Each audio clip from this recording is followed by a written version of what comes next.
বসেন। পাঠিয়ে না দিলে এই করি, ওই যে না দিব তার বিল করিব না, এই দিব ব্যাস। একটা বেতনের সাথে দিবে, সুদে দিয়ে দেবো। আমার তো কাজ বলে খালি সেন্ড করে দেয়।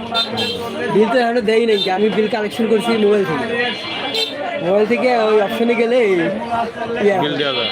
বিল মানে যদি ওরা কম্পিউটার কোচিং দিয়ে থাকে প্রিন্ট করার আগে এখন ঠিক আছে আছে ঠান্ডার মধ্যে।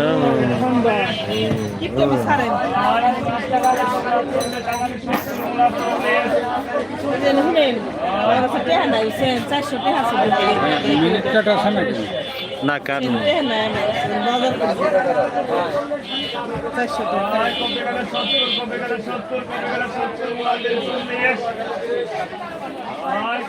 করেন ওই নাম্বার আমি তো খারাপ বুঝিনি আর শিখাম করেন। নাম্বার কেমন এটা